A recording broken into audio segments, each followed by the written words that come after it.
Buenas tardes, docente. Vamos a exponer la violación de los derechos humanos durante las protestas. Para empezar, la Comisión Interamericana de los Derechos Humanos es un órgano principal y autónomo de la Organización de los Estados Americanos, de la OEA, encargado de promover y proteger los derechos humanos de la región. Y está compuesta por miembros independientes que son elegidos por la Asamblea General de la OEA y no representan a sus países de origen o residencia, lo que garantiza su imparcialidad en la evaluación de las situaciones de los derechos humanos en los Estados miembros. Esta Comisión Interamericana de los Derechos Humanos presentó un informe sobre la situación de los derechos humanos en el Perú durante las protestas. En el informe se confirma que hubo grandes violaciones de los derechos humanos por parte de los agentes del Estado peruano. Se registraron 56 personas fallecidas y 912 personas heridas durante las manifestaciones en contra del gobierno de Dina Boluarte. Se registraron también 56 personas fallecidas, entre ellos también hubieron universitarios. Los derechos humanos universales e inherentes a todos los seres humanos, independientemente de su nacionalidad, género, origen étnico, religión, entre otros. El uso excesivo de la fuerza por parte del Estado peruano en contra de los manifestantes fue señalado como responsable de estas violaciones. La aceptación de las conclusiones de la Comisión Interamericana de los Derechos Humanos sobre estas violaciones pueden variar según las perspectivas individuales.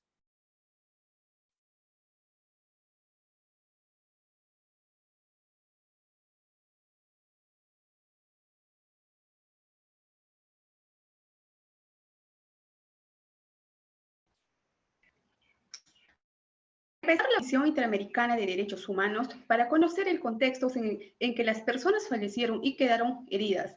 Considero información sistematizada por la Defensoría del Pueblo.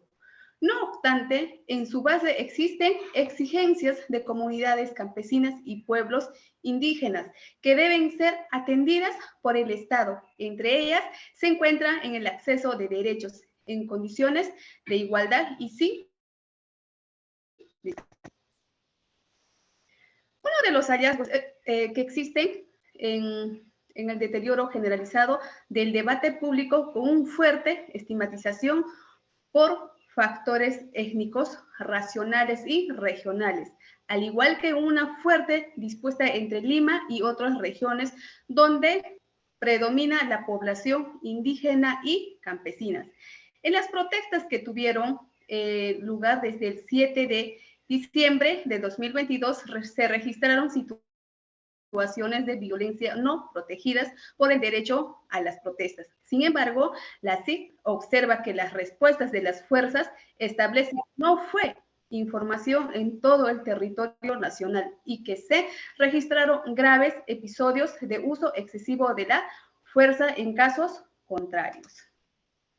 En caso de Lima, Ica, Arica y Cusco, se desprende que la respuesta del Estado estuvo caracterizado por el uso desproporcionado, indiscriminado y letal de la fuerza.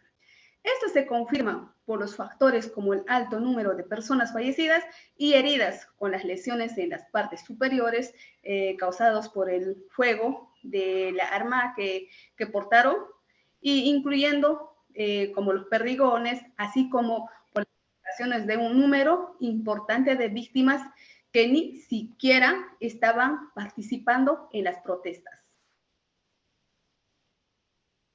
Además, al tratarse de múltiples privaciones de derecho a, dadas las circunstancias de modo, tiempo y lugar, podría calificarse como una masacre. Sobre el caso de Juliaca, que se habrían presentado situaciones de uso excesivo e indiscriminado de la fuerza por parte de la gente del Estado, que habrían resultado en graves violaciones de derechos humanos, en tanto habrían resultado en violaciones de derechos humanos como de terceras personas.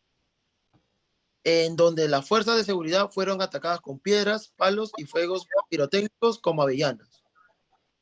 Finalmente, el informe concluye sobre la protesta que iniciaron en diciembre y se extendieron hasta finales de enero en el Perú. El comité afirmó que estos hechos son respaldados por el alto número de personas fallecidas y heridas por impacto de armas de fuego, que supera la cifra de 60 personas, por lo cual es considerado uno de los episodios más violentos en las últimas 2 décadas en Perú. También tomó conocimiento de la campaña de estigmatización en contra de los manifestantes por parte de las autoridades. En esta línea señaló que el terruqueo ha sido usado para justificar el uso excesivo de la fuerza en las detenciones arbitrarias.